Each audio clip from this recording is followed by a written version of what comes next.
George O'Connell here with another Living Room Chat. This one's going to be about the U.S. Masters. And I want to give a shout out to people and give them fair warning. Last year, we had mercenary spots, and we probably had about 24 of them.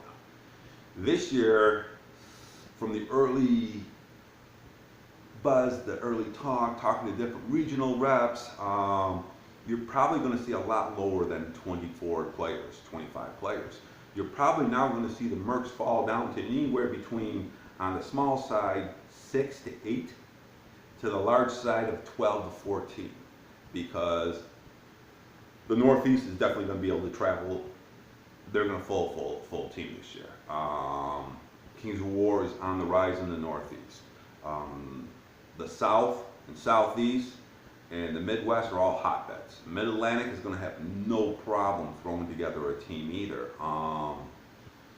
So with those regions, you're not going to see as many Mercs come from those regions. You're not going to see any. So if you add those 5, you add 8, times it by 8, you got 40. That opens up 64 spots. Well, the Pacific Northwest is quickly becoming a lot more of a hotbed. Matter of fact, if you hit their forums, you'll turn around and see they're having a lot more GTs, and there's a lot more buzz. Matter of fact, they even put in a bid for the U.S. Masters for Seattle.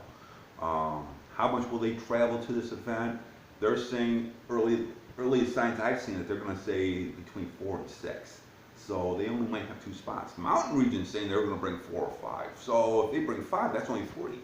So it's going to be very interesting. In the West Coast, we'll see what happens with them too. But it sounds like, you know, one of the good signs about the U.S. Masters and how growth is how many open spots will be there. Because when these regions start filling up 8, 8, 8, where people are really desperate to go and want to go, that just tells you how good the U.S. Masters is and where Kings of War are going and is building. So that's one of the early signs out there.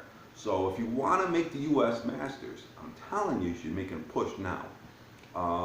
Because there's only a few months left. You got to remember, December is Christmas, late November is Thanksgiving. You see the tournament fall off at that point. So you really got the rest of August, and we're almost at the end of it. You got September, and you got October. And if you're going to be making a push, right now is the time to do it, because, and another thing I don't know if people realize, but the U.S. Masters, they're talking about going by top seeded for the mercenary spots. Last year, you could just sit there and say, I'm first, I'd like to, go in and throw their name out there. That's not going to happen this year. At the U.S. Masters, what they're talking about now is taking all the guys who finished in the 9th seed and give them an opportunity first.